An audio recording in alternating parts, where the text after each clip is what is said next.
começando. Eu vou começando a fazer a apresentar o Miguel Ribeiro. Obrigada a todos por estarem presentes. Realmente, fico muito satisfeita por ter este convidado. É um convidado que é meu amigo, companheiro de jornada profissional,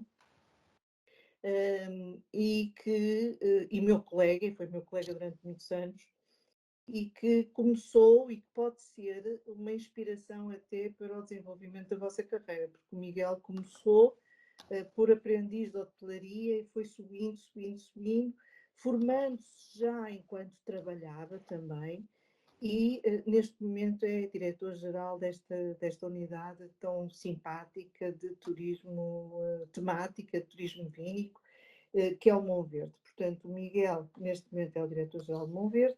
O Miguel trabalhou antes trabalhou na Sonai como F&B, como diretor da F&B, como assistente do diretor-geral.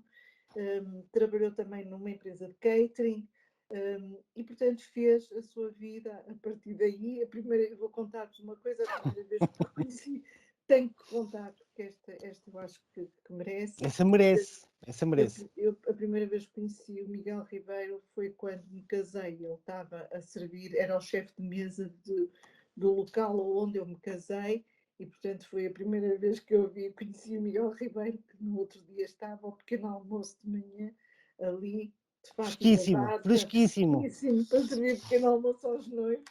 Portanto, já é um longo caminho juntos que foi sempre muito, muito bom, e muita aprendizagem mútua, e que efetivamente o Miguel interessa-se muito pela parte gastronómica, muito pela parte dos vinhos, do pairing, tem feito também algumas palestras no estrangeiro sobre exatamente os vinhos portugueses e os vinhos do Norte em particular, porque está numa região dos vinhos verdes e, portanto, é uma região do Norte, e já foi, e é convidado, vai fazer estas palestras a convite do Turismo de Portugal. Portanto, eu não vou dizer mais nada, vou deixar o Miguel Ribeiro fazer a sua apresentação, depois vamos guardar um tempo ao fim para fazermos algumas questões ao Miguel Ribeiro. O Miguel vai, como é o tema, vai-nos fazer uma apresentação sobre aquilo que são os hotéis temáticos, as experiências nos hotéis temáticos, e, efetivamente, nós podermos constatar, digamos assim, qual é a importância da restauração neste tipo de hotéis, está bem? Portanto, Miguel, o palco é seu, obrigada. Obrigado, Eugénia, e é um prazer estar aqui com todos vocês e de partilhar um pouquinho da nossa experiência e das nossas vivências. Verdade, como a Eugénia dizia, eu comecei por ser um projeto de engenheiro civil, que ao fim de pouquíssimo tempo percebeu que aquilo não era para mim e, portanto, não tinha nada a ver comigo. E, contrariando todas as intenções e vontades dos meus pais, decidi orientar a minha carreira numa coisa completamente diferente. E, portanto, a primeira coisa que o meu pai me disse foi: mas tu queres ser empregado de mesa o resto da vida? Eu disse: não, papai, não. Isso pode ser o princípio de alguma coisa. E hoje ele assume que esteve mal e que me deu razão pela orientação que temos. E, de facto, cada um de nós pode perfeitamente, e aliás o painel que aqui está, todos potenciais hoteleiros, mas que alguns no tempo se podem reorientar noutra coisa qualquer, e portanto a vida é feita destas coisas mesmo. E portanto é um prazer, e desde então, desde 99, Eugénia, desde 99 que pronto, nunca mais quis ser mais nada, e portanto a hotelaria tem sido um bocadinho a nossa vida e as nossas vivências. Falando um bocadinho do tema de hoje, aliás, eu tenho alguns slides para acompanhar esta conversa, mas eu gostaria muito mais que fosse uma conversa e dar espaço, acima de tudo, para que as questões e as perguntas e as curiosidades possam ser colocadas. Obviamente, partilhar com vocês a nossa vivência enquanto hotel temático, hotel vínico, E com isto dizer-vos que têm sido, ao longo destes últimos anos, aliás, o turismo vínico e o enoturismo têm crescido exponencialmente e têm ganho espaço não só no mercado nacional, obviamente, até porque a nossa oferta é cada vez maior e melhor, mas também no panorama internacional, onde eu diria que nos últimos 10, 15 anos, a indústria do vinho percebeu que tinha ali um nicho de negócio que não estava a ser explorado e percebeu que uma forma de comunicar também o seu produto, até porque os hotéis vínicos, na sua maioria, vivem ou existem para vender mais vinho, ponto final parágrafo, e portanto o acionista, por defeito, é proprietário, ou produtor ou viticultor. Basicamente o que fez, na sua generalidade dos casos, foi aproveitar as infraestruturas que tinha e reconvertê-las em unidades hoteleiras, em espaços de acolhimento ou de visita, e portanto é isto que temos um pouquinho pelo nosso país e pelo mundo inteiro.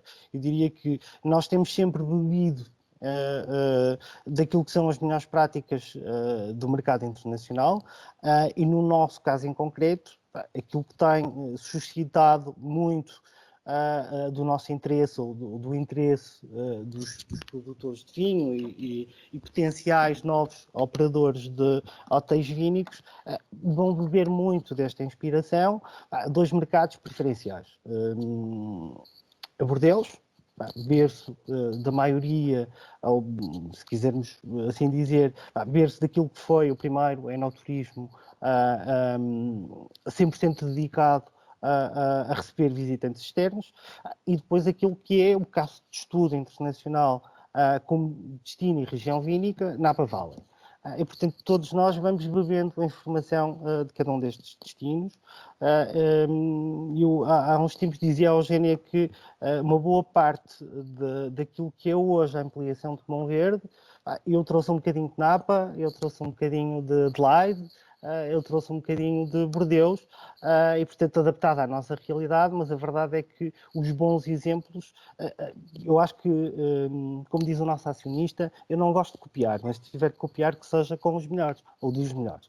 E, portanto, eu acho que aquilo que devemos fazer é aproveitar modelos de negócio que estão bem montados e, portanto, para quem algum dia tiver a curiosidade, talvez pela distância, o mais próximo é Bordeaux, visitar a região, a cidade que é lindíssima, a cidade do vinho que é maravilhosa, e depois todas as propriedades, aliás as mais emblemáticas estão muito próximas da cidade e portanto percebem que há uma vivência de um turismo muito específico, é verdade que ainda de nicho, mas muito específico, que é este turismo vínico e enogastronómico. O melhor exemplo de todos é de facto Napa Valley, aquilo já é uma indústria de massas, já gera milhões, temos uma data de propriedades que já vende mais em enoturismo do que propriamente em vinho e, portanto, o modelo de negócio já se inverteu. Portanto, hoje o vinho é acessório e o enoturismo é a atividade principal. No nosso caso, eu vou apenas partilhar aqui a minha tela, o negócio do enoturismo já vale sensivelmente 30% do volume de negócios da nossa empresa. Olha, eu presumo que toda a gente nos esteja a ver. Está partilhado, Eugénia? Sim? Pronto. E o que é isto do turismo vínico? Eu acho que nos leva para uma temática maior, até porque os hotéis temáticos não são uma realidade de agora, e que tem conquistado ao longo dos últimos anos cada vez mais adeptos. Há pouco dizia que os clientes e os viajantes são cada vez mais exigentes e hoje já não chega a oferecer uma cidade como destino, como a Eugénia dizia, ninguém conhecia o Porto, hoje já não chega só a oferecer a cidade de Porto e a Baixa, e o Rio, é preciso oferecer experiências e, portanto, aquilo que nós temos sentido muito nestes últimos anos é que os hotéis se orientam, os hotéis e os operadores turísticos se orientam mais para vender experiências, porque é isto que as pessoas querem acima de tudo. Já não viajam só por o simples facto de conhecer determinado destino, mas querem trazer e vivenciar tudo aquilo que é a sua envolvente. E nesta temática dos hotéis muito focados em determinadas áreas, obviamente que o Vínico, que eu coloquei, que é claramente aquele que mais se destaca nestes últimos anos, há também outros bons exemplos, até porque o turismo temático vive-se de diferentes formas. Obviamente que a gastronomia e o vinho no nosso país, eu acho que seria, quer dizer, pensar em hotéis temáticos e não pensar em gastronomia e vinho no nosso país, seria como ir ao mar e não molhar os pés, porque de facto nós temos uma riqueza gastronómica como nenhum outro destino. Eu diria que próximo de nós estará a Espanha e a Itália em termos de riqueza gastronómica.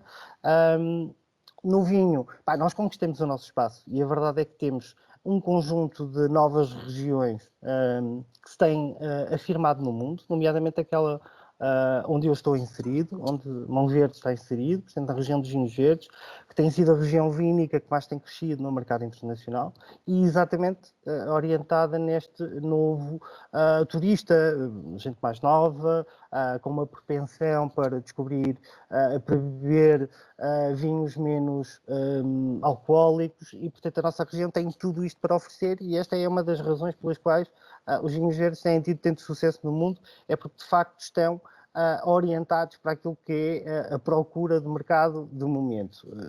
Obviamente que isto pode mudar, mas tem-se sentido desta forma nos últimos 10 anos e, portanto, a região tem crescido exponencialmente e nos últimos 5 anos, aliás, o último ano, que estivemos praticamente todos em confinamento, o mundo inteiro, a região dos vinhos verdes voltou a crescer 10% no mercado de exportações. E, portanto, isto é consideravelmente alto e para destinos que para nós, enquanto receptores de turistas, são muito importantes, nomeadamente os Estados Unidos, a Rússia, o Brasil, o Japão, e, portanto, destinos ou emissores de turistas com elevado poder de compra.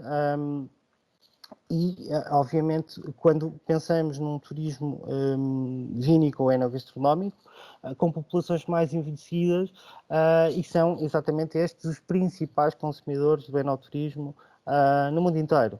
Pessoas de meia idade, ou recém-reformados, que claramente querem gozar um pouco da vida e com muita disponibilidade financeira para o fazer.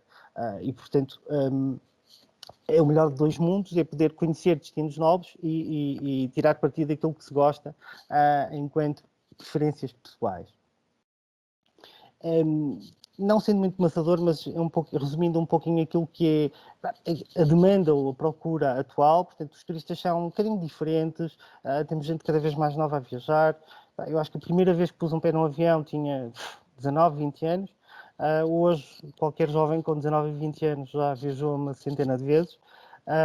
E, portanto, o turista é cada vez mais novo, as relações familiares são cada vez mais tardias e, portanto, maioritariamente solteiros, muito mais digitais, naturalmente. E, como eu dizia, obviamente que os séniores são muito mais ativos. Hoje, a experiência média de vida também permite que as pessoas mais velhas possam gozar mais anos de vida ou de qualidade de vida, digamos assim. Mas levando-nos um bocadinho aqui para a história da experiência, obviamente que o turismo de experiência não se resume, obviamente, à gastronomia ou aos vinhos, e são muitas e diversas as áreas onde estamos inseridos e, naturalmente, o nosso hotel é exemplo disso. Nós não recebemos única e exclusivamente enófilos ou turistas que vêm à procura de enogastronomia. Alguns dos nossos contratos, ou melhores contratos internacionais, têm muito que ver com aventura, com sustentabilidade e, portanto, os maiores operadores também procuram este tipo de hotéis que, por defeito, estão inseridos fora dos grandes centros urbanos, em regiões ou próximos de locais onde as pessoas possam efetivamente tirar mais partido da paisagem, dos ambientes rurais, e, portanto, isto também tem um papel importante para cada um dos hoteleiros e dos operadores que estão muito focados nas regiões vínicas. Bom, os hotéis temáticos para nós têm, quer dizer, os hotéis temáticos não surgiram ontem, e se pegarmos aqui no primeiro, de Orlando, eu penso que é dos anos 50, e portanto o primeiro hotel temático, o primeiro grande hotel temático, nasce nos anos 50, muito focado em determinado tema, orientado claramente para os mais novos, mas a temática dos hotéis já é de longa data.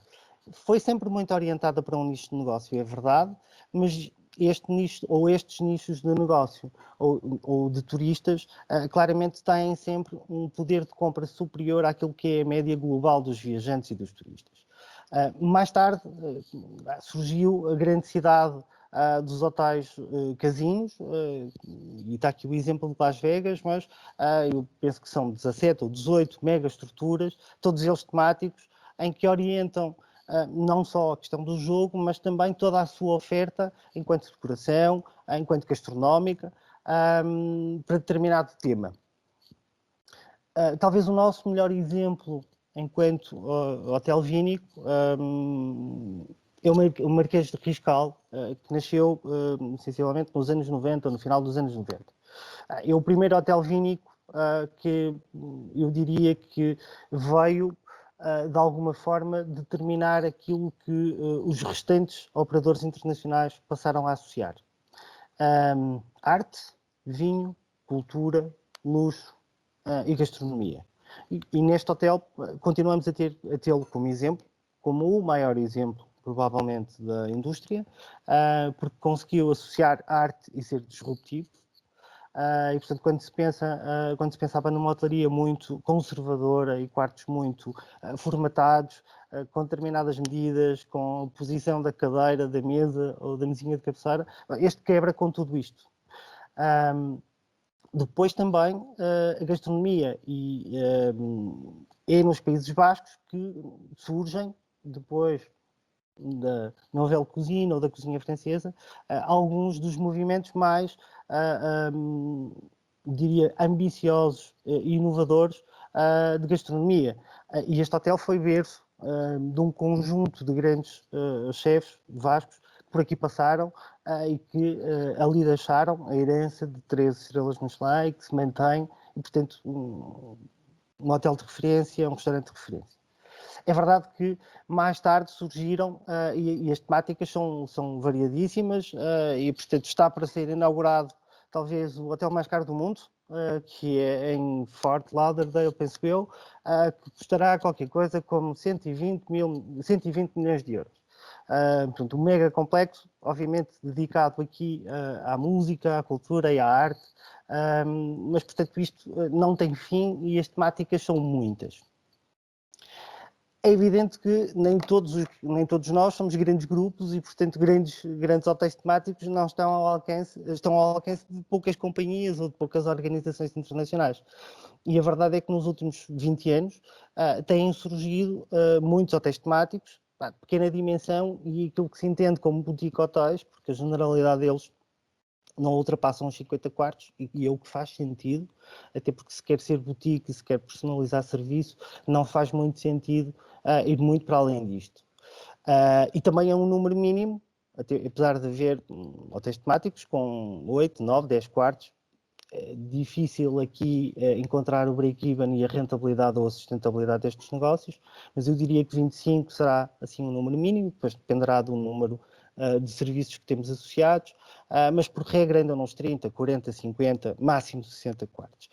E temos aqui temáticas completamente diferentes, desde o Beatles Hotel, que está muito orientado para a música, como o Luna, que é feito completamente em sal, porque todos os tijolos são feitos com sal prensado. Obviamente que não podia deixar de referir o nosso hotel temático da cidade do Porto, mas também, portanto, eu acho que o que aqui importa referir é que a temática dos hotéis continua a existir, cada vez existem e aparecem mais hotéis temáticos, muito orientados, obviamente, para as experiências que eu referia lá atrás. E antes de passar para o tema seguinte, ou para o tema que nos traz aqui hoje, que são os restaurantes em hotéis. Bom, eu não quero ser indelicado, Eugénia, mas vou voltar ao tema anterior. A Eugénia passou por todas as fases, pelas fases boas e pelas fases más. Recordando-se que viveu no Porto ou que trabalhou no Porto, numa altura em que havia muitos poucos hotéis, mas a verdade é que os restaurantes desses hotéis eram as referências destas cidades, como os melhores hotéis os melhores restaurantes da cidade, e durante muitos anos assim foi. Depois o papel inverteu-se completamente. É verdade que a oferta foi crescendo, mas os hotéis, ou os restaurantes de hotéis foram perdendo qualidade, foram perdendo glamour, foram ficando demodé, os acionistas foram desinvestindo e a verdade é que terminamos, eu diria que a década de 2000, em que os restaurantes de hotéis deixavam de ser referência para a restauração do destino ou das cidades e deixou de ser um negócio para os hoteleiros. E porque é evidente que durante muitos anos nós, isto aqui uma pessoa do marketing, deixamos cair um conjunto de coisas que são importantíssimas no negócio da restauração.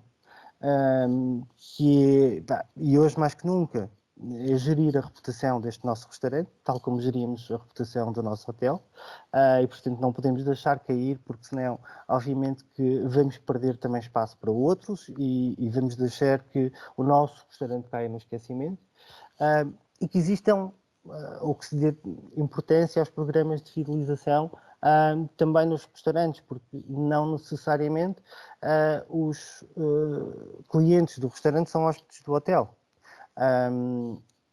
Há alguns anos atrás, o Paulo Mencio, que é um administrador do Grupo Accor, dizia que a sua grande estratégia para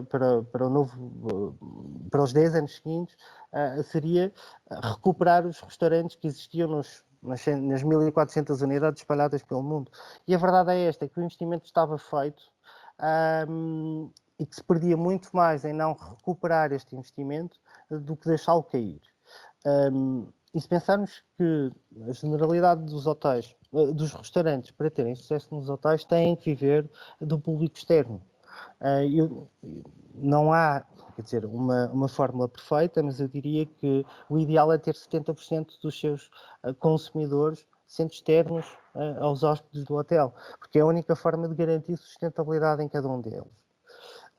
Depois, durante muitos anos pensamos em todas as áreas e o restaurante era sempre deixado para segundo plano, portanto, normalmente as acessibilidades nunca eram as mais corretas ou diretas para a rua. Nós vivemos num hotel, eu e a Eugénia, em que vivemos este problema durante muitos anos e demorou muito tempo até que as pessoas percebessem que o problema não estava eventualmente na sua decoração, ou talvez, mas a acessibilidade, a dificuldade e a barreira que é passar uma recepção e ter que apanhar um elevador, isto inibe qualquer pessoa de visitar ou de ir a um restaurante. E depois também não é visto na rua, portanto não sabemos se está cheio, se está vazio, e portanto temos sempre aqui alguma dificuldade em perceber ou até ter vontade de explorar. Deixamos que os preços tomassem conta daquilo que era a percepção natural dos consumidores e, portanto, pensávamos sempre que um restaurante de hotel era excessivamente caro ou não estava acessível ao bolso de toda a gente e, portanto, perdíamos com isto muito daquilo que eram os clientes passantes ou os residentes da cidade. A verdade é que eu acho que isto se está a inverter e hoje os restaurantes são muito mais bem pensados. O design acaba por estar muito presente na sua concepção, as entradas diretas para a rua, sempre muito como o primeiro denominador para que este espaço tenha sucesso.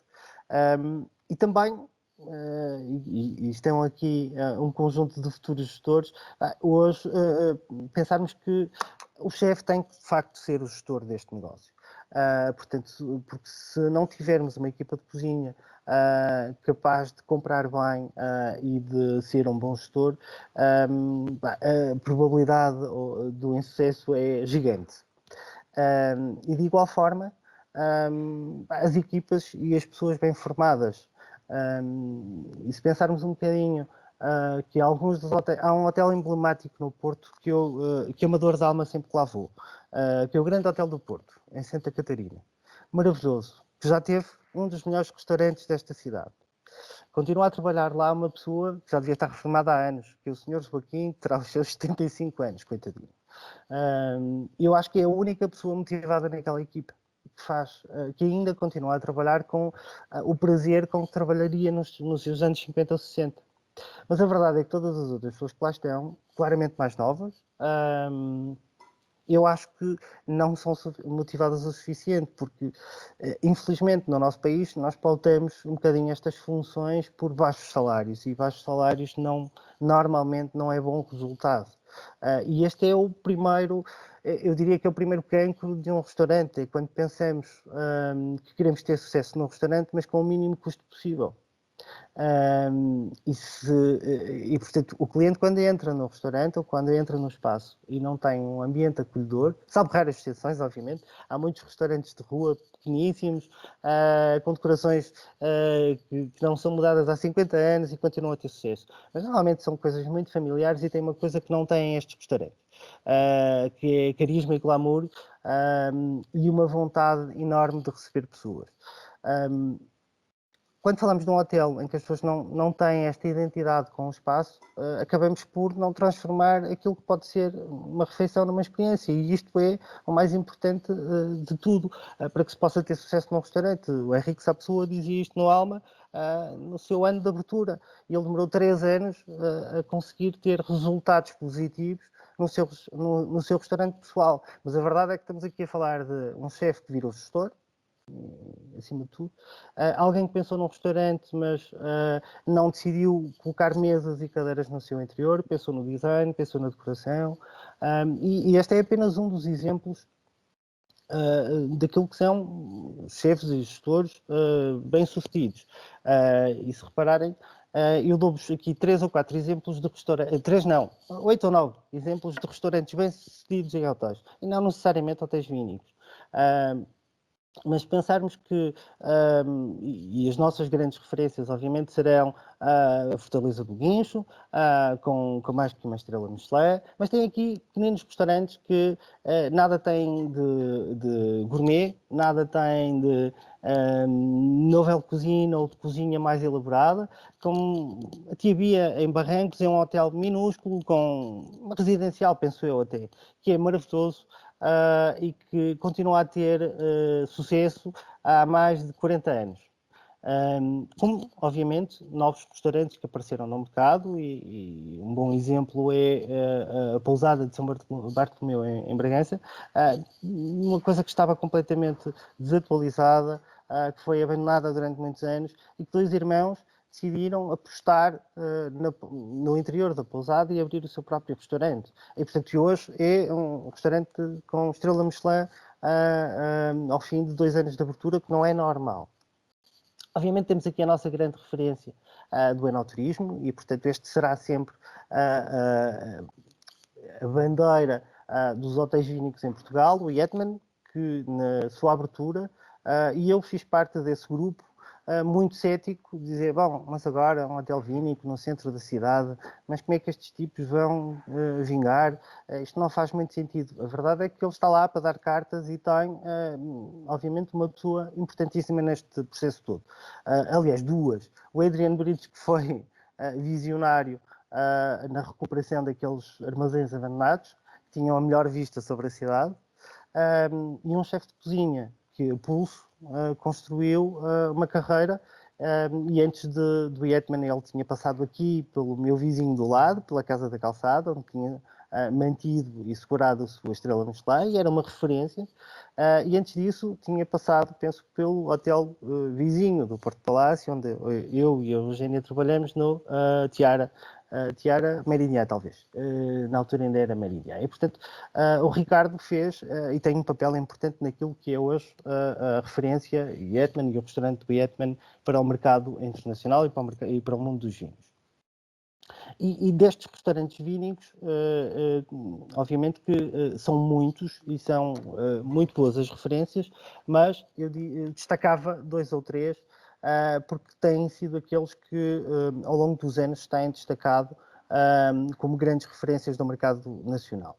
O Yetman, como eu tinha referido, mas talvez o primeiro e mais importante naquilo que é o enoturismo no seu todo e com papel fundamental de vivenciar a cultura do vinho, que foi herdado da Malhadinha Nova, em pleno Alentejo, e mais tarde também o da Vaino no Funchal, que se vieram destacar e que vieram dar força ao surgimento de um conjunto de novas unidades hoteleiras, onde o restaurante vínico fazia parte e fez sempre parte de cada um de nós, que apareceram mais tarde. Eu não pus o meu propositadamente, mas a verdade é que nós vivemos muito desta informação e destes bons exemplos daquilo que foi o aparecimento e o surgimento da Malhadinha Nova, do seu ótimo restaurante perdido no meio do nada, com uma qualidade de serviço ímpar que a maioria dos hotéis de cidade e das grandes cidades não tinha,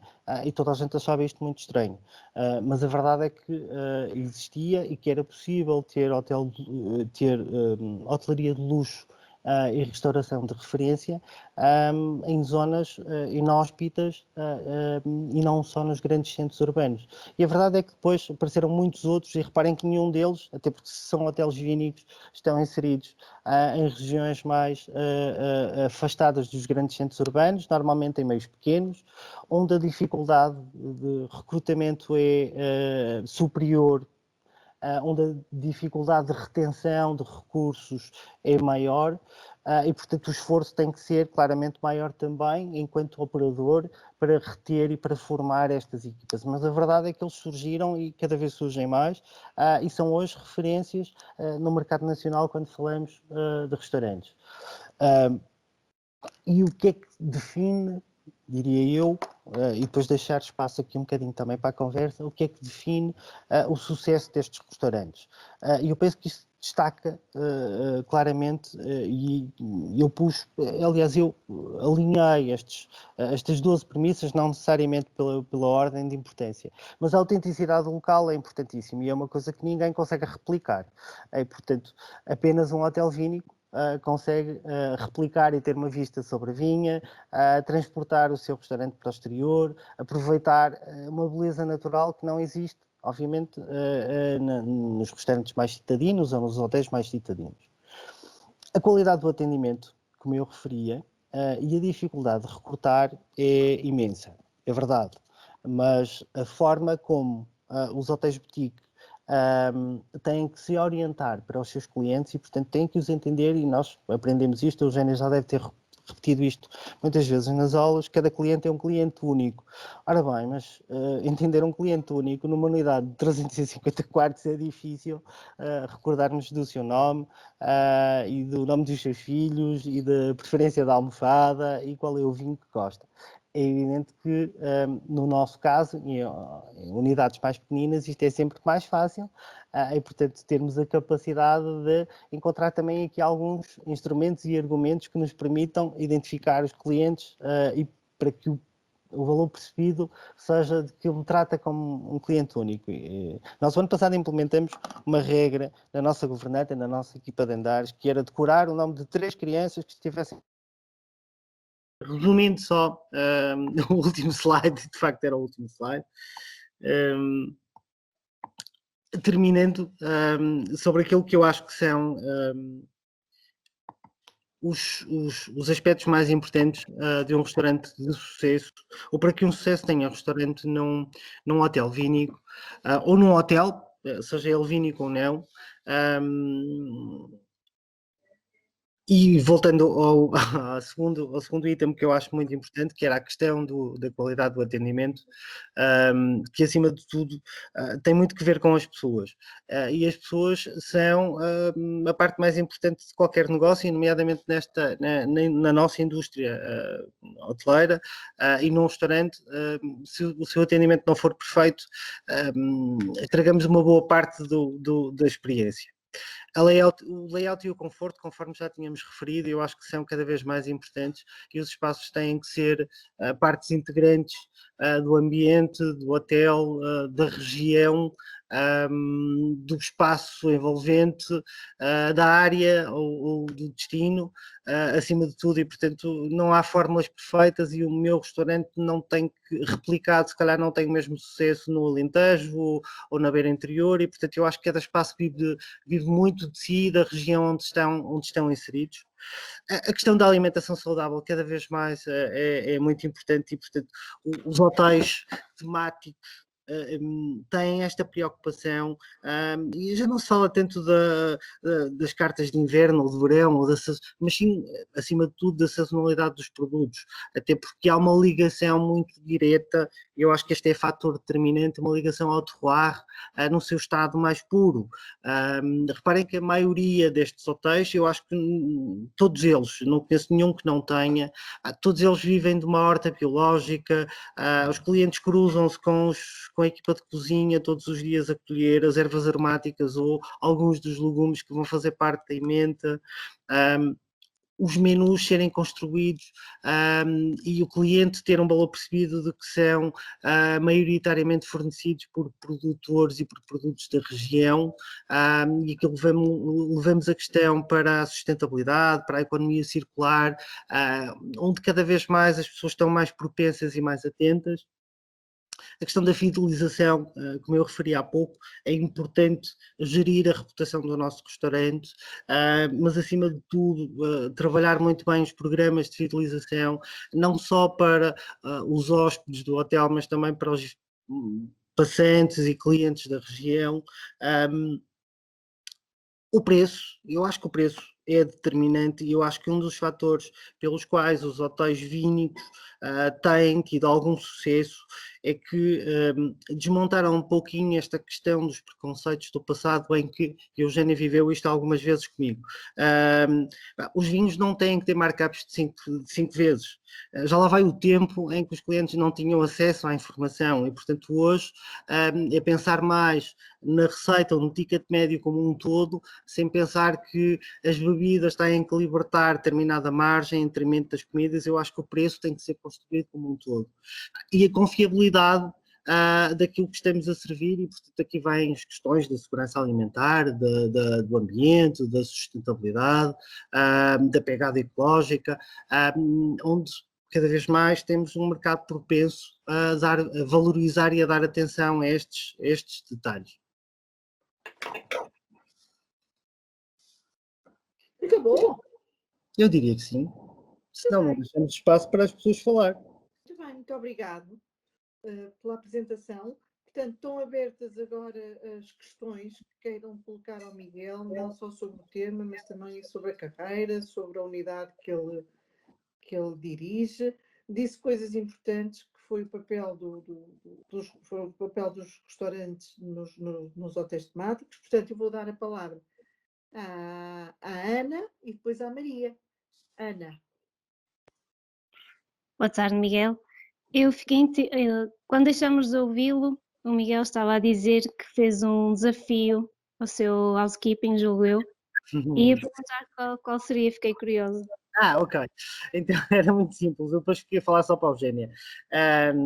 Nós, até porque este hotel tem e recebe muitas famílias, e onde a preocupação com a personalização do serviço tem sido sempre ponto assente e está no nosso dia-a-dia. Havia uma coisa que as nossas governantas não faziam com o mesmo detalhe, porque diziam bom dia, boa tarde, pois com certeza, sendo muito bem educadas, mas não levavam isto para a personalização. Então nós obrigamos no bom sentido, incentivamos a equipa de housekeeping a memorizar os nomes de 2 ou 3 crianças que estivessem na unidade, para quando se cruzassem com elas não dissessem única e exclusivamente bom dia, mas dissessem bom dia, menino Francisco, bom dia, menina Isabel. O sentimento aqui é do tratamento, da personalização, e quando vivemos em unidades como estas, temáticas mais pequeninas, temos muito mais vantagem sobre os outros, e portanto eu acho que as devemos aproveitar na sua íntegra, e hoje, mais do que nunca, os mais novos são os decisores dos destinos e dos locais. O meu filho é que escolhe qual é o restaurante onde vai, porque sabe que lá está o Manel, ou o Zé, ou o António, que o trata pelo nome próprio, que sabe o que é que ele gosta e o que é que não gosta, e portanto é esta personalização que nós temos a vantagem de fazer em unidades mais pequeninas, que muitas das vezes, nas unidades maiores, temos maior dificuldade pela sua dimensão, pelo volume, pelo tráfego, pela massificação. É algo que não acontece nas unidades boutique. A Maria já baixou a mão, não sei se a Maria queria perguntar alguma coisa. Queria fazer uma pergunta. Queria perguntar ao Miguel a importância de um escansão no seu hotel. Bom, é o mesmo como ter vinho. Portanto, a escansão é muito importante, obviamente. Há uma coisa que toda a equipa tem transversalmente, desde o recepcionista ao diretor, à empregada de limpeza ou ao técnico. Formações mensais sobre os nossos vinhos. E, portanto, a equipa tem a premissa de não saber mais do que os nossos clientes sobre vinhos, e na maioria dos casos não sabe, nem mesmo o Escansão, nem mesmo o Bruno, mas tem que saber mais do que os nossos clientes sobre os nossos vinhos. E, portanto, sobre os nossos vinhos nós temos que ter esta capacidade de saber explicar e de saber apresentar e de saber sugerir e harmonizar como ninguém. E aqui nenhum cliente, por mais bem informado, ou por melhor enófilo, ou mais atento, deve saber, por defeito, mais do que nós sobre os nossos vinhos. E, portanto, quando esta premissa está presente, não há presunção de sabermos mais que os clientes, e isso é mais do que evidente, porque normalmente os enófilos procuram este tipo de hotéis. E, portanto, quando partimos do princípio que temos à nossa frente um cliente desinformado ou um curioso e que podemos estar a dizer a maior barbaridade que ele não vai perceber nada, é completamente ao contrário. Mas sobre os nossos vinhos ele não pode saber mais. Portanto, o papel do escansão, eu diria que o papel do escansão é importante na experiência de um restaurante, no seu todo, até porque a refeição, a comida e o vinho andam par a par e são igualmente importantes. Portanto, se não tivermos um escansão, pelo menos uma equipa bem informada sobre aquilo que são os vinhos que estão presentes na carta, e reparem que o Monteverde faz parte de uma pequenina coleção de boutique hotéis, Enlock, que tem hotéis pelo país, e nenhum dos outros hotéis são hotéis vínicos, naturalmente. Um deles em Évora, outro em Viana, que tem uma estrutura residual, pequeníssima, mas é uma coisa que nós fizemos, e este trabalho foi feito, olha, em março do ano passado, quando começamos o confinamento, se decidiu começar a trabalhar um conjunto de coisas, e uma delas foram as cartas e as equipas. E em cada uma destas unidades tínhamos cartas relativamente extensas, e as pessoas não percebiam nada sobre os vinhos que estavam nas cartas. Nada, não sabiam absolutamente nada. Nem sequer sabia qual era a região, se perguntássemos a maioria das vezes. E, portanto, aquilo que fizemos foi, se não temos pessoas muito capacitadas, vamos reduzir a oferta e vamos trabalhar as competências destas pessoas nestes vinhos. E, portanto, é muito mais fácil eles decorarem ou memorizarem e, de alguma forma, incentivar o conhecimento e o desenvolvimento vínico em cada um deles. Portanto, o escansão, sim, é importante na medida que for a dimensão da nossa carta. Se temos uma carta de 5.000 vinhos, se calhar um escansão não chega, mas temos uma carta de 4 ou 5 vinhos, eu acho que cada um dos nossos colaboradores pode ser escansão. Agora, posso eu fazer uma pergunta? Ainda continuando, mas o escansão faz com que a qualidade percebida seja maior por parte do cliente, ou basta que o cliente perceba que todos entendem daquilo que estão a falar, ou realmente a figura do escansão num hotel vínico Eu acho que quando se está num restaurante vínico, como é este o caso, mas pode ser em qualquer um outro restaurante, a refeição começa normalmente porque, Eugénia, por escolhermos aquilo que vamos comer ou aquilo que vamos beber. E, portanto, o papel do escansão é aconselhar e sugerir ao cliente o que melhor vai harmonizar com aquele vinho ou aquela comida que, à partida, o cliente escolheu. E, portanto, o papel do escansão é orientar a escolha.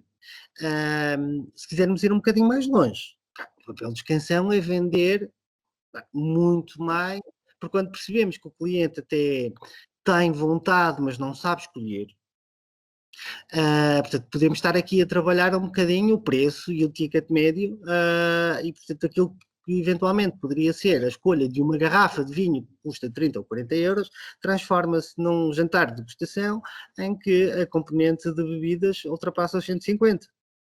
E entendam uma coisa, e ultrapassar os 150 não é dizer, ok, mas enganaram o cliente. Não, não.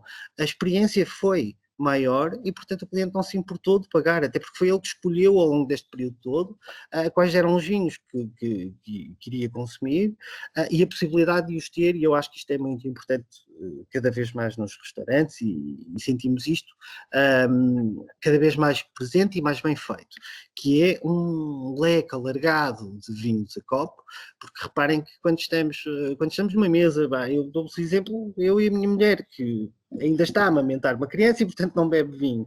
E, portanto, se eu tenho que estar muito inspirado e ir em casa para depois não conduzir, para conseguir consumir uma garrafa de vinho sozinho. Portanto, se estiver num restaurante, obviamente que não vou pedir uma garrafa de vinho e se calhar perdeu-se aqui um momento de venda. Portanto, o facto de ter uma oferta alargada de vinhos a copo é também ela importante.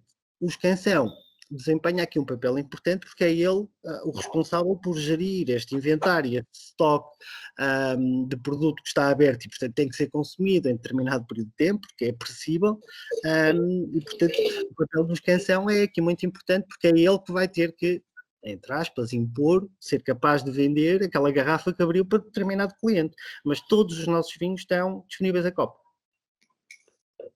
Então, o escansão tem que ser um vendedor também. Tem, pois. Eu diria que na indústria, no hotel todos têm Somos vendedores. Somos todos vendedores. Há uns que têm que vender mais que outros, é verdade. É. Oh, Maria quer fazer uma pergunta. Maria quer fazer uma pergunta. Eu tinha uma série de perguntas para fazer, mas vou tentar resumir todas.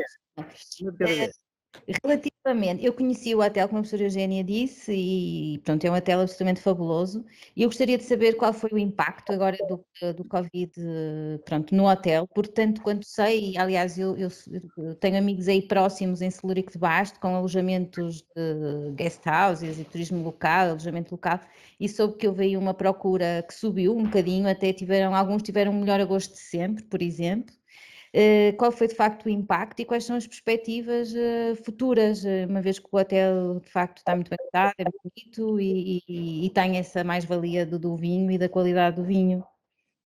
Ora bem, o impacto foi grande em todos, é verdade.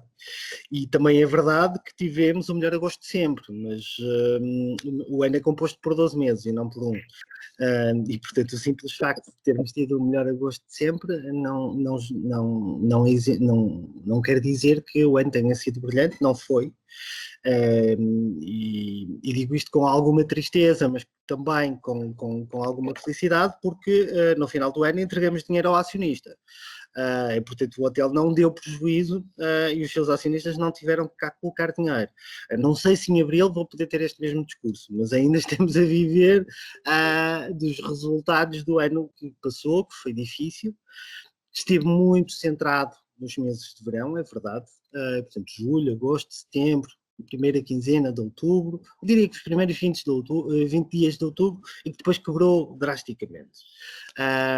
O fim de ano, o mês de dezembro, perspectivava ser também ele muito bom, mas pronto, com todas as regras e confinamentos e as pontes e aquelas coisas todas, foi um mês desastroso. Portanto, novembro e dezembro foram muito maus.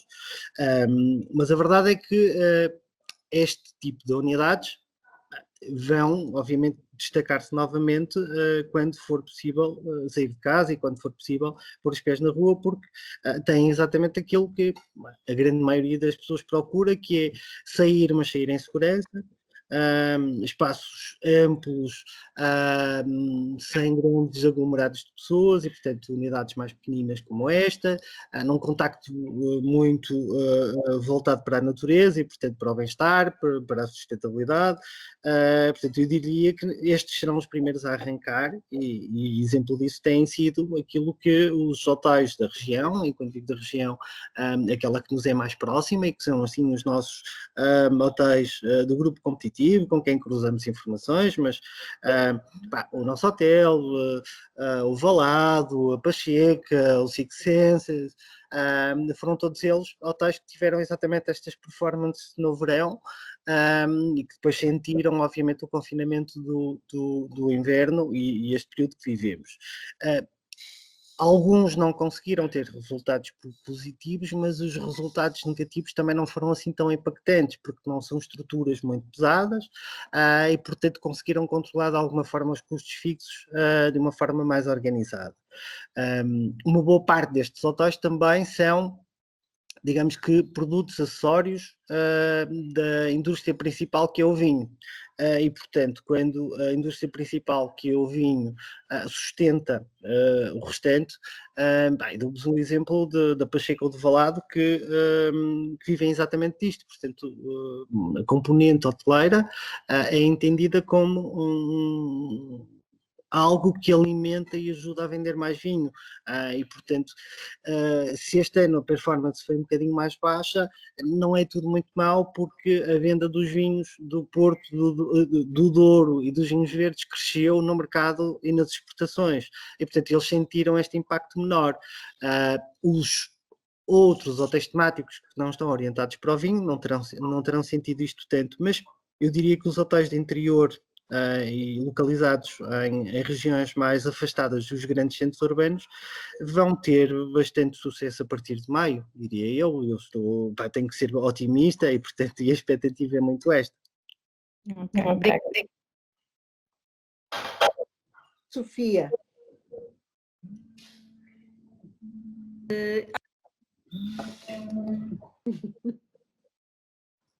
Não se ouve, Sofia. Ligar o microfone. Pronto, desculpem, estava sem microfone. Queria dar os parabéns, gostei imenso da apresentação e dar os parabéns porque pela forma como mostrou também que a gestão também é muito importante e apostar nos recursos humanos, não é? Que no fundo fazem parte das nossas organizações e são sem dúvida nenhuma o que faz a diferença nas organizações, independentemente do seu setor de atividade, e que neste setor do turismo tem um impacto enorme nos clientes. E eu gostava de fazer uma pergunta relativamente quais são as, sendo também um hotel vínico, não é, no fundo, a nível de sustentabilidade, quais são as medidas de sustentabilidade que estão pensadas, não só no momento, mas também a longo prazo, e como é que envolvem os colaboradores, já que os colaboradores estão sempre tão envolvidos, e que eu acho que é ótimo, porque acho que sempre foi a minha política para os sistemas de gestão todos, e que é uma grande dificuldade de passar essa mensagem, não é? Como é que se envolvem os colaboradores e se fazem com que os colaboradores se sintam motivados e vistam a camisola. Que medidas de sustentabilidade é que estão pensadas ou que já estão implementadas no hotel, está bem? E obrigada mais uma vez. Obrigado, Sofia, e fica o convite para a visita. Ora bom, vamos lá ver uma coisa. Quando falamos de um hotel temático em que a sua principal atividade é setor primário e agricultura, e não há agricultura sem sustentabilidade, as premissas estão na gênese da empresa. E, portanto, não há nenhum produtor de vinhos que não pense em sustentabilidade, porque é esse o seu ganha-pão, e, portanto, se não tratar bem a natureza não vai dar mais vinho. Este hotel em particular foi pensado desde raiz para ser claramente sustentável e para que a sustentabilidade fizesse parte, à semelhança daquilo que já acontecia na Adega e na Quinta da Lixa, parte integrante do seu DNA. E, portanto, começando pela construção, nós usamos 80% dos materiais usados são madeira e pedra.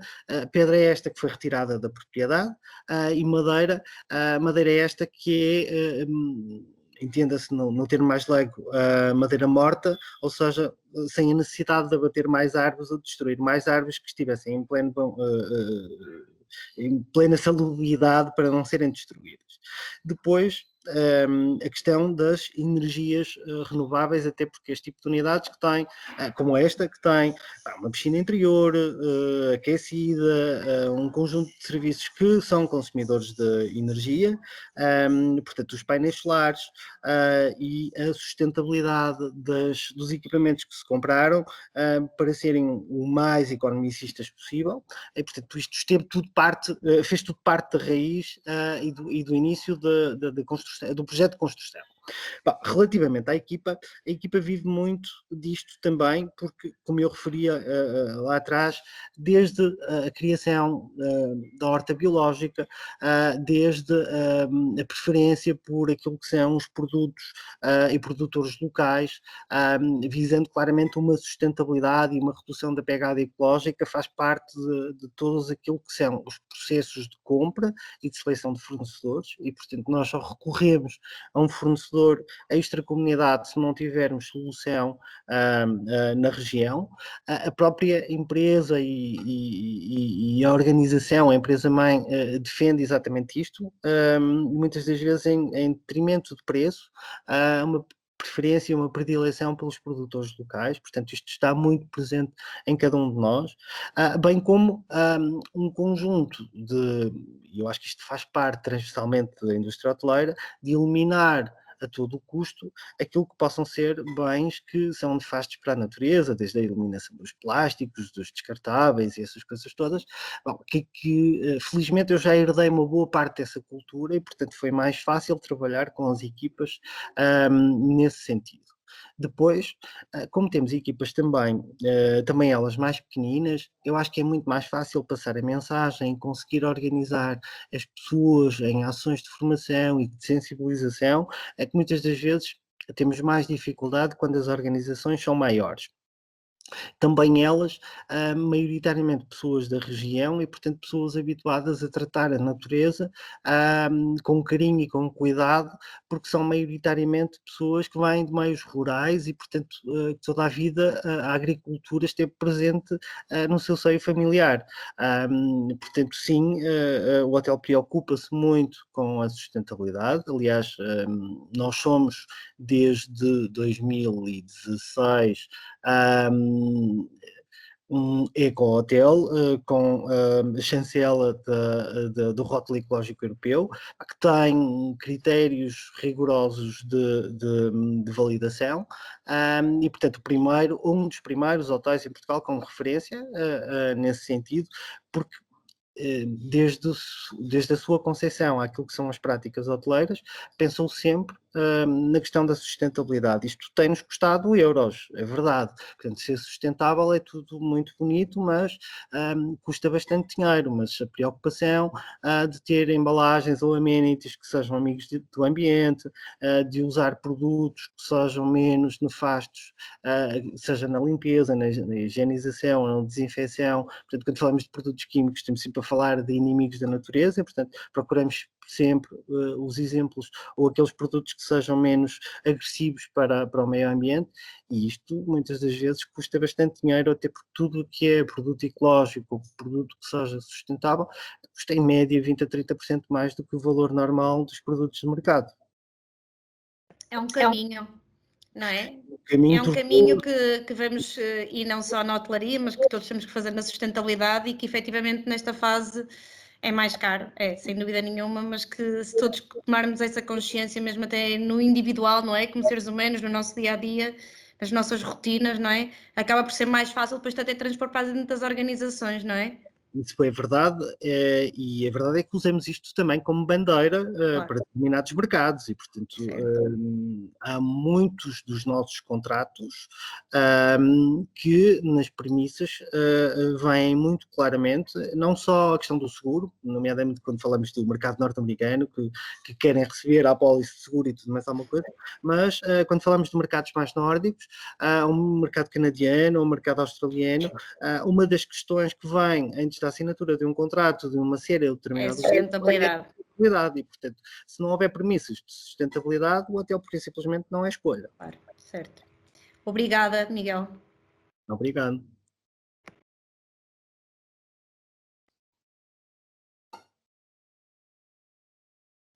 A Sílvia. Silvia. Não sei se é Silvia que eu conheço, não. Olá, Silvia! Boa tarde a todos. Tudo bem? Olha, então, eu tenho, de momento tenho 2 perguntas. Tinha só uma, mas depois fui pesquisar o site do hotel e a primeira pergunta é muito simples e é: o restaurante do hotel tem nome ou é só o restaurante do hotel? Essa é uma daquelas boas questões que nasceu torto e, portanto, nós deixamos ficar assim. E, portanto, Restaurante Mão Verde, porque quando o hotel surgiu, não deram uma identidade própria ao restaurante. E, em detrimento disso, eu chego cá já 1 ano e meio depois e toda a comunicação estava muito orientada no chefe. E, portanto, achamos que na altura criar um nome e lançar uma marca nova, quando estávamos a forçar muito Mão Verde, não seria a melhor estratégia, porque isto ia baralhar a comunicação, ia baralhar o mercado, e, portanto, acabamos por não deixar que isso acontecesse e manter o nome de Restaurante Mão Verde, ou seja, deixar o nome, a umbrella principal como declinação para o restaurante também. Ok. Então, a segunda pergunta prende-se com o controlo da comunicação do hotel. Ou seja, quem é que faz a promoção do restaurante, aliás? É a equipa de cozinha que tem esse controle? São eles que publicam, são eles que gerem as redes sociais, toda a informação que passa para fora? Ou é, neste caso, a direção que tem esse controle? Como é que é feita essa separação? Pronto, compreendo que se calhar não tendo o restaurante uma identidade própria, se calhar é feita um bocado, essa comunicação é feita se calhar um bocado de forma incluída no hotel, mas pronto, como é que é feita? Se eles têm total liberdade para publicitar o seu próprio restaurante? Ora bom, o responsável pela comunicação do restaurante é a diretora de vinhos. E, portanto, é sobre ela que tem um conjunto de tarefas, nomeadamente a gestão da equipa de enoturismo e das suas atividades, assim como a promoção do restaurante. E a promoção do restaurante faz, obviamente, de 2 formas distintas. Quando pensamos no hotel no seu todo, para o mercado global ou geral, e a promoção do restaurante, quando é orientada para os clientes fidelizados ou os clientes que, de alguma forma, já algures no tempo, nos deixaram os seus dados, os seus contactos, as suas informações, e, portanto, feita de forma diversa, ou seja, Doutor Manuel António, venha hoje porque temos o seu cabrito ou uma coisa qualquer, ou então pelas formas mais tradicionais do envio de brochuras, de ações, de campanhas, de eventos temáticos, portanto, depende. Quando pensamos num mercado mais global ou mais geral, usamos muito a marca Mão Verde como seu todo. Para o cliente local, é uma comunicação mais dirigida. Ok. Mas, por exemplo, só mais uma à parte. A nível de fotografias, é a equipa que tira as próprias fotografias? Contratam alguém de fora que vá tirar as fotografias? Não sei. Ora bem, nós temos um acordo com uma pessoa que gostamos muito, que é amigo dos nossos acionistas e proprietários, mas que tem pouca predisposição para fotografar alimentos, que é o Fernando Guerra, que é um excelente fotógrafo de arquitetura, mas um péssimo fotógrafo de alimentos. E, portanto, usamos aqui um fotógrafo local, de quem gostamos muito, mas maioritariamente usamos um fotógrafo local. Usamos pontualmente algumas fotografias tiradas internas, mas que passam pelo crivo da Daniela. Okay? Que é a diretora de vinhos. Isso mesmo. Ok, obrigada. Obrigada. Mais alguma questão? Alguém quer perguntar mais alguma coisa? Portanto, eu não sei, José Costa Carvalho quer perguntar alguma coisa? Tem algum... É assim de repente não. O Miguel estava a falar, eu estava a pensar na componente estratégica do hotel, e de que forma é que iriam abraçar estes novos desafios, porém, e como estão a trabalhar numa faixa de mercado que ainda não é um red ocean em termos de análise estratégica, ou seja, não há um índice competitivo extremamente elevado, portanto, esta questão para já, digo eu, que não se coloca, digo eu, José, não concordo consigo. O nosso mercado é bem mais pequenino do que o mercado global, porque é nicho ainda, e há excelentes e boas ofertas, seja a norte de Portugal, seja no Portugal no seu todo. Portanto, o mercado é competitivo. Se pensarmos única e exclusivamente no enoturismo e no enófilo que nos visita com essa motivação. Mas a verdade é que as estratégias estão orientadas não só, como eu dizia no início, para a enogastronomia, mas também para o lazer, a natureza, a aventura, e portanto diversificar um pouquinho e abrindo um pouquinho mais o espectro de clientes ou de potenciais clientes, porque de facto o enoturismo é um nicho de mercado bastante reduzido, e Portugal está a dar, reparem que estamos a falar disto há 20 anos, mas está a dar os primeiros passos. Portanto, nós não somos um destino de eleição para enoturismo como Rioga, ou como Napa, ou como Bordeaux, ou destinos destes. E, portanto, não podemos orientar única e exclusivamente a nossa estratégia de comunicação e de comercialização para este mercado, para este nicho de mercado. Sim, como estão nessa fase ainda de crescimento e desenvolvimento, por isso é que eu disse que à partida ainda não há assim, como direi, um índice extremamente elevado de competição. Uma questão que eu também gostava de colocar, mas estava a pensar em não colocá-la, porque há o meu segredo de negócio, era que perspectivas é que têm novos pacotes no sentido de marcar ainda mais a diferenciação do hotel em relação aos concorrentes. Portanto, se tiver na disponibilidade de partilhar... Sim, bom, estes tempos têm servido não para estarmos parados, como é evidente, mas para montar uma estratégia de médio e longo prazo, e portanto esquecer um bocadinho aquilo que seria o estado natural, e por esta altura andaríamos a fazer vendas de janeiro, ou saldos de janeiro, ou aquelas coisas todas, reserva agora, com descontos XPTO, mas para um pensamento muito mais estratégico, é 1 ano e meio, e portanto o plano estratégico hoje, por muito estranho que possa parecer, já vai escalonado à semana e ao dia, 400 e não sei quantos dias distribuídos pelo próximo ano e meio. Portanto, sim, há uma preocupação clara em diferentes momentos do ano, e reparem que não haverá os períodos temáticos ou os feriados normais de Páscoas e São Valentins e Carnavais, essas coisas todas, e portanto a comunicação e o hard selling em bom rigor até está proibido pelo governo, portanto é tudo muito branding, e portanto agora as publicações são assim reduzidíssimas e muito de marca e de apelar ao sentimentalismo e à autenticidade dos locais, e começar a pensar vendas mais para finais de março, se tudo correr bem. E a partir daí, obviamente, montarmos tudo aquilo que seria, que começa em meados de dezembro, ou seja, a preparar o início do ano, estas vendas de inverno, pensando já num verão, aliás, tardiamente, mas pensando no verão, e portanto já a pensar, compra agora para gozar à frente, e portanto eu acho que isto é um sentimento de toda a indústria, não é? Seja ela hoteleira, de restaurantes, de aviação, ou o que quer que seja, portanto compra agora para gozar à frente, sem sabermos ao certo o que é que estamos a oferecer às pessoas, e portanto isto é tudo muito incerto. A verdade é que os operadores estão-nos a pedir, ou aquilo que o mercado está a pedir é que se pense em iniciativas, promoções, produtos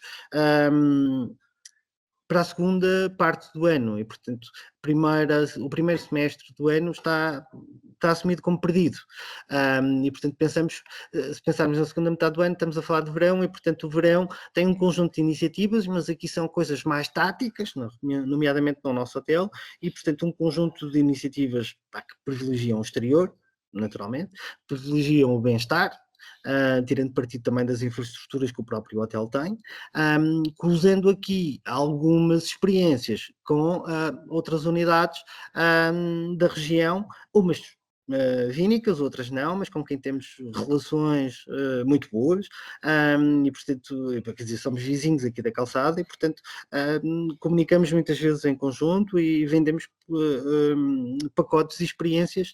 Fica aqui, não deixe de jantar na calçada, ou durma na calçada, não deixe de experimentar uma prova de vinhos no Monverde e portanto, de alguma forma, não entender os hotéis concorrentes como ameaças, mas como oportunidades e como criação de mais valor para o turista que normalmente nesta oferta ou neste segmento fica 3, 4 noites na região e depois segue para, normalmente, se a motivação é vinho, ou segue para o sul, para as regiões vinícolas de Portugal, ou então segue para o norte de Espanha, para Ribeira del Duero e depois Rioja, e portanto faz o combinado. A maioria deles, e quando falamos de mercado internacional, acaba por fazer 4 regiões vinícolas e portanto começa em Portugal, faz Espanha, faz norte de Itália, Toscânia e acaba por fazer sul de França, Bordeaux. Portanto, acaba por ser um cliente muito interessante, que por defeito reserva com muita antecedência, e isto é muito notório, e eu posso-lhes dar o exemplo de que nós arrancaremos, ou estamos à data de hoje, com cerca de 30% da capacidade ou do número de noites disponíveis vendidas para 2022, porque há esta propensão para reservar com muita antecedência, porque normalmente são viagens muito bem programadas, porque querem visitar determinado produtor e este produtor tem que mostrar disponibilidade também da agenda e, portanto, obriga a que quem quer fazer este tipo de coisas o faça com bastante antecedência e, por outro lado, poder tirar o máximo de partido de cada uma destas regiões e, portanto, muitas das vezes ele diz-nos o que quer fazer e quanto tempo vai estar e deixa na nossa mão muitas das vezes a criação do seu pacote e nós fazemos aqui o papel de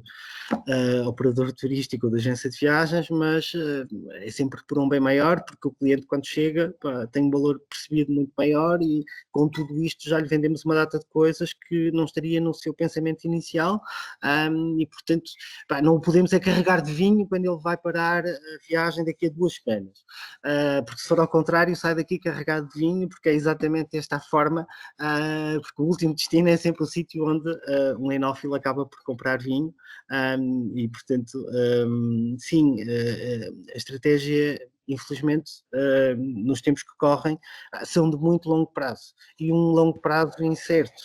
E, portanto, pensar em estratégias de vendas para 1 ano e meio é uma coisa muito estranha, mas é o que está a acontecer.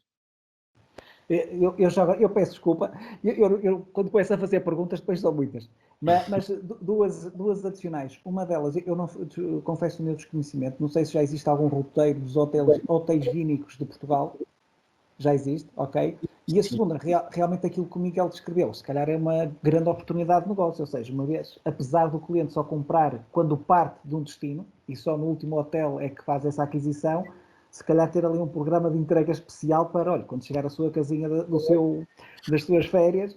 Ora bem, José, a nossa empresa está presente em 38 mercados diferentes. E, portanto, aquilo que a maioria das vezes fazemos, por exemplo, no mercado brasileiro, que é um mercado importantíssimo, eles sabem que só podem levar 10 garrafas na sua mala. Okay? O que acontece a maioria das vezes é que, e nós temos um cliente que vem 2 vezes por ano há 4 ou 5 anos consecutivos, com exceção deste último, pelas razões óbvias. E ele começou a trazer mais pessoas, não porque queria trazer a família, mas queria trazer mais malas para poder levar vinho. Em determinada altura nós dissemos-lhe, olha, mas não faça isso, quer dizer, não precisa de ir carregado de vinho, nós temos distribuição no Brasil em 5 estados diferentes e, portanto, a encomenda é feita aqui, o pagamento pode ser feito aqui ou não, mas quando chegar a casa o vinho chega à sua casa. Portanto, temos muitos clientes de Londres, temos muitos clientes de Nova Iorque que compram cá e o vinho é distribuído em sua casa porque os nossos distribuidores a nível mundial acabam por o fazer. Portanto, e esta é uma vantagem da indústria, porque tem a máquina montada por trás e, portanto, se a indústria principal é o vinho, não faz sentido o cliente andar a carregar vinho. Agora, temos que aproveitar o momento e, portanto, a compra é por impulso, naturalmente, e, portanto, temos que aproveitar ali o momento da venda. E depois, a meio da venda, é que lhe dizemos, olha, mas se calhar não faz sentido estar a carregar esses vinhos todos na mala. Nós fazemos isto chegar à sua casa sem qualquer custo adicional. Muito bem, é um bom exemplo de cross-selling. Exatamente. Posso Obrigado. fazer uma pergunta com relação àquilo que acabou de dizer? Consegue-me Diana. ouvir? Sim, sim. Sim, Diana, sim. Diana, sim, sim, sim. No caso, quando diz que o seu distribuidor, que tem distribuidor no Brasil, o preço que chega ao consumidor final será o mesmo preço que é praticado aqui ou é um preço que é praticado lá? Ora bem, por defeito, o Brasil não é o melhor exemplo de todos, até porque a flutuação e os impostos são estranhos. Mas, quando convertemos isto em euros, o valor é semelhante. Há mercados onde é mais barato comprar localmente, nomeadamente na Rússia, e mesmo nos Estados Unidos, os preços são semelhantes àquilo que tu compras cá, e muito mais baixos se não comprares no free shop do aeroporto, onde aí os preços estão claramente muito inflacionados, e onde acontecem mais de 30 a 35% da venda de vinhos acontece nos aeroportos e não nos produtores ou nas adegas para onde os clientes passam. Lá está, porque não querem transportar, não querem carregar e depois acabam por comprar mais caro.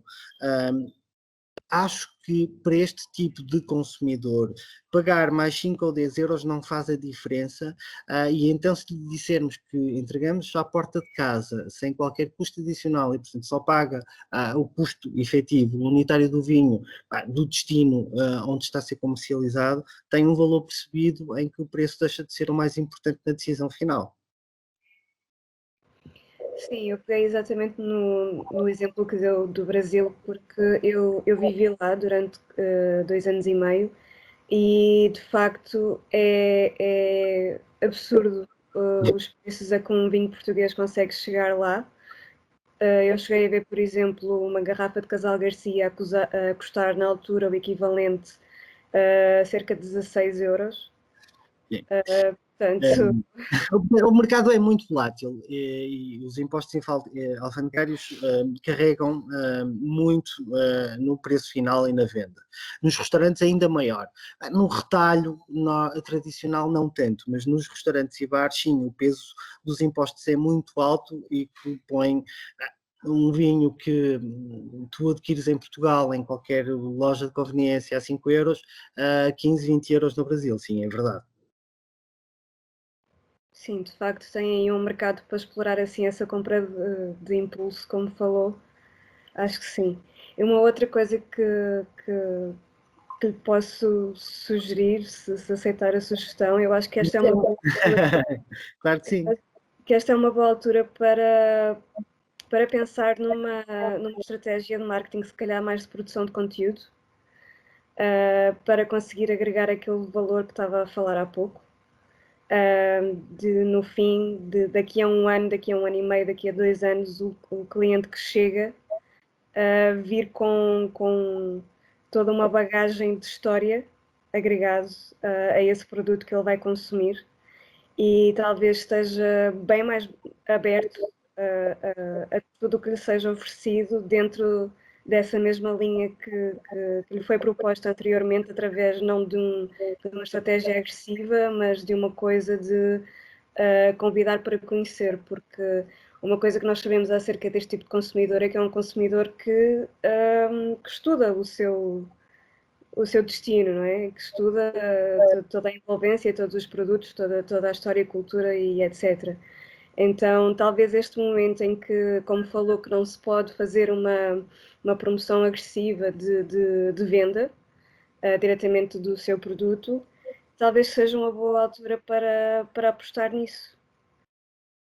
Talvez não é? Certo. Diana, obrigado pela sua pergunta e é pertinente, até porque algo que nós temos feito com um conjunto de clientes e que já não são só clientes, são parceiros, são amigos. E eu dou-lhe um exemplo muito, muito prático de um dos nossos maiores operadores, talvez o mais importante, dos Estados Unidos, que tem uma produção anual de qualquer coisa como 700 noites ou quase 800 noites. O ticket médio é altíssimo, todos os grupos com refeições vínicas ou com jantares vínicos, e portanto muito importante para nós e para o nosso negócio. E desde o confinamento, 19 de março do ano que passou, não há um mês que o Edward, da Classic Journeys, que é a empresa, aliás, presidente e fundador da empresa, não troque. Não há um mês que passe que ele não troque um e-mail comigo ou com alguém da nossa equipa. E a maioria das vezes liga e pergunta: Miguel, hoje não quero falar consigo, hoje quero falar com a Daniela, porque tenho tantas saudades daquelas harmonizações que ela me aconselhou. E, portanto, este é um trabalho que tem que ser mantido, porque de facto estamos afastados destes clientes há muito, muito tempo. Portanto, passaram 11 meses, vão passar mais, certamente, ou pelo menos mais meio ano, sem que os possamos receber, nomeadamente estes mercados extracomunitários. Portanto, é importante manter e alimentar cada um destes mercados e emissores e clientes, e portanto é algo que tem sido uma preocupação grande no seio da equipa. Reparem que a nossa oferta de F&B vai para além do restaurante, uma componente muito importante que veio comigo, porque, não sei, se calhar foi motivado pelo casamento da Eugénia. O mercado de casamentos internacionais, que tem um peso muito importante no nosso negócio, por uma razão muito simples, é que nós não vendemos casamentos como a quinta ali do lado, que é ótima e que tem um ótimo serviço. Nós vendemos exclusividades do hotel por uma semana. E, portanto, estes clientes têm que ser alimentados todas as semanas, e estamos casais que vão para o terceiro adiamento. E, portanto, esta preocupação com uma manutenção do contacto com o cliente e com o consumidor final tem sido, e tem que ser, nesta fase, a única forma de mantermos a marca presente na cabeça e no momento da decisão, na cabeça destas pessoas.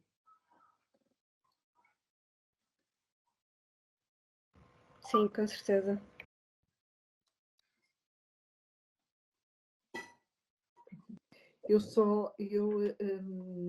Muito obrigada por todas as intervenções, por todas as perguntas, por todas as respostas de Miguel, pela disponibilidade, e acabava eu perguntando uma coisa que julgo que a maior parte dos alunos que está aqui gostaria de perguntar, mas não perguntou, e falou sobre os chefes como gestor de negócio, falou que quer pessoas bem formadas, mas o que é que procura num profissional de restauração quando tem que o contratar?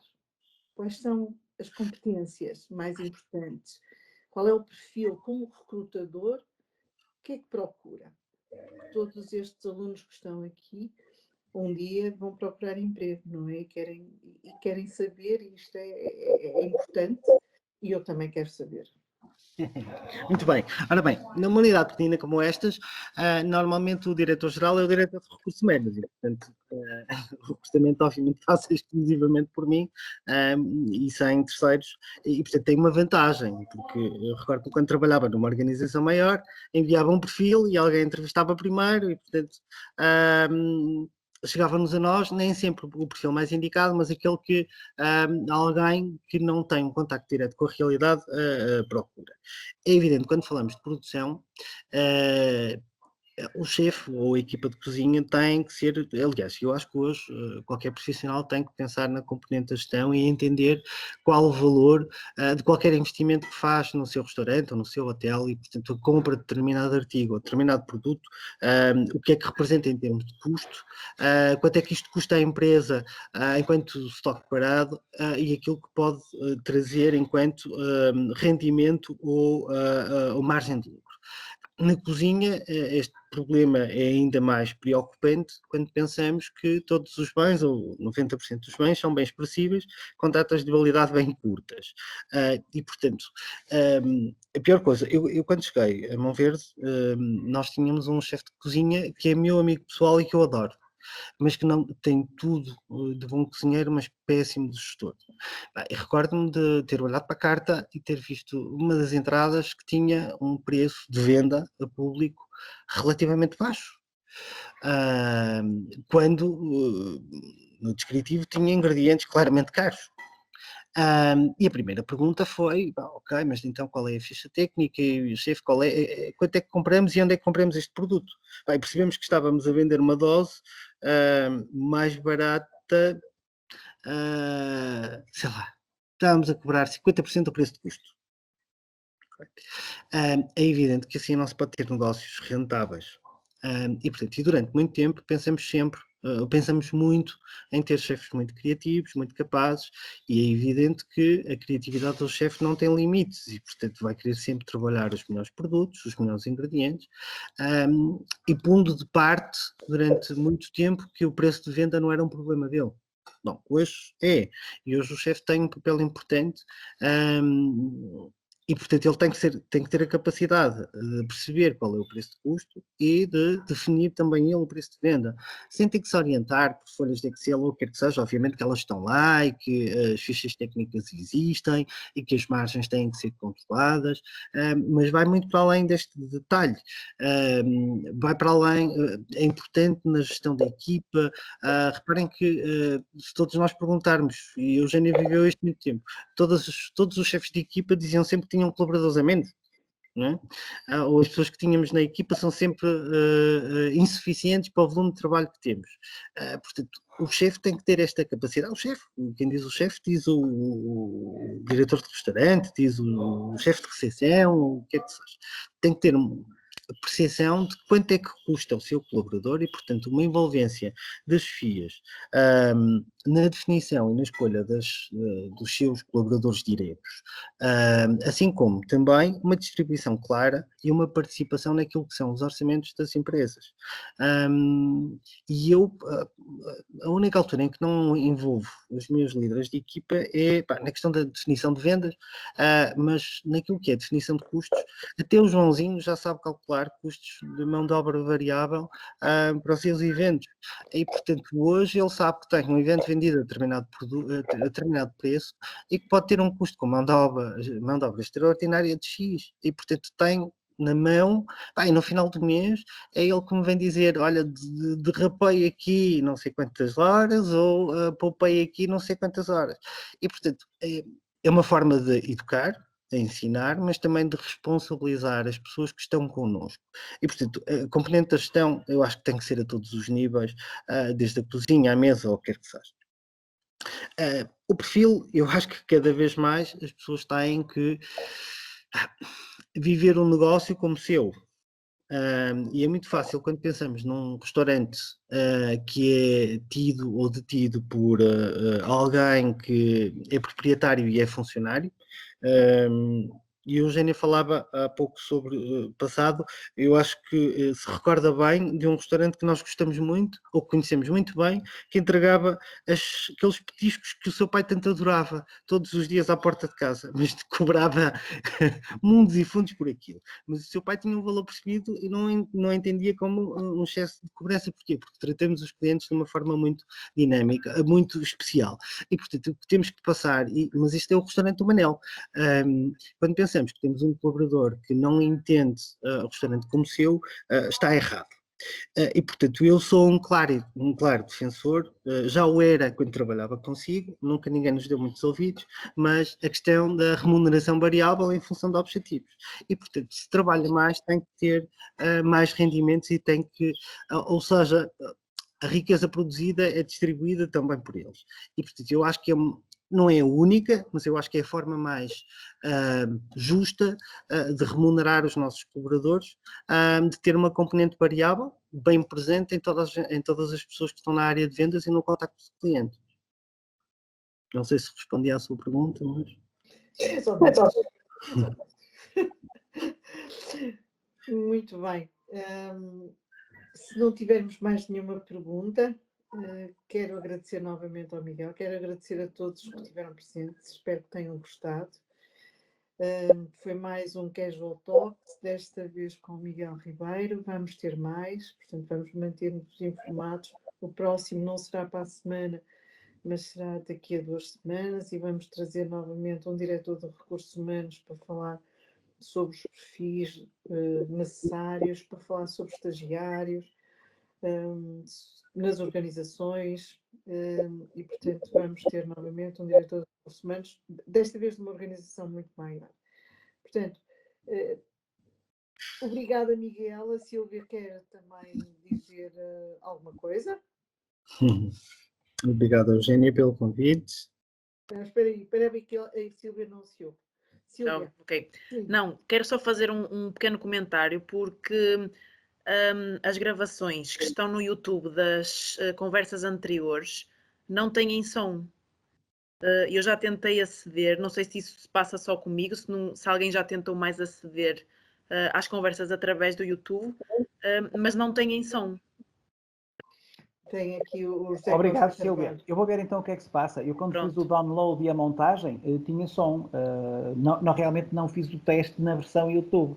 Mas obrigado por dizeres, eu vou verificar Pronto. então o que se passa. Obrigada. É porque eu queria ter acesso às anteriores e não consigo ouvir. Já agora, eu também ainda só devo ter publicado uma, porque as outras ainda vou ter que editar para publicar. Mas, Eu acho que consegui aceder a 2. Ok. E as 2 não tinham som. Nenhuma Pois deve delas? ser a peça e a do Tiago, do Hotel Monumental. Exatamente, são essas as duas. São essas duas, são, Sílvia. Ok. São. Eu vou ver o que é que se passa então, Sílvia. Obrigado. Era só isso, nada. Obrigada eu. Portanto, muito obrigada, Miguel. Obrigada por ter estado cá, obrigada pelos esclarecimentos, obrigada por nos ter falado sobre os hotéis temáticos, a importância dos restaurantes, e por esta conversa, e mais por tudo por esta conversa amena e em jeito de cavaqueira entre todos nós, que é a parte melhor, quizás, destas conversas, não é? Foi por isso que nós também criamos este momento semanal. Portanto, muito obrigada a todos os alunos que estiveram presentes, e Miguel, mais uma vez, eu depois ligo-lhe amanhã, está bem, para falarmos mais, e muito obrigada, tá? Obrigado, Eugénia, e obrigado a todos. Obrigada. Que despenderam este tempo para nos ouvir, e o convite para breve, assim que puderem sair de casa, visitem-nos, quem não conhecer ainda, terei muito gosto. Qualquer questão, qualquer coisa que precisem, é só pedir à Eugénia o e-mail ou o telefone, totalmente disponível para o que precisarem, e espero receber-vos em breve como profissionais. Combinamos já uma visita de inspeção com este grupo que está aqui. Hein? A gente vai já lá. Quando quiserem, Eugénia, é um Eu já prazer. estive a ver as reservas no site, a ver se... Quando quiserem, Eugénia, é um prazer. Sílvia, se quiser ir, depois antes diga-me alguma coisa, que é para meter aqui uma cunha. Tá Combinado. Vamos combinar. Tá, muito obrigada a todos por estarem presentes. Miguel, beijinho, obrigada, tá? Obrigada Beijinho, a todos. obrigado. Obrigada. Bom descanso, tá bem? Obrigado, boa noite. Boa noite. Muito obrigado, boa noite. Boa noite.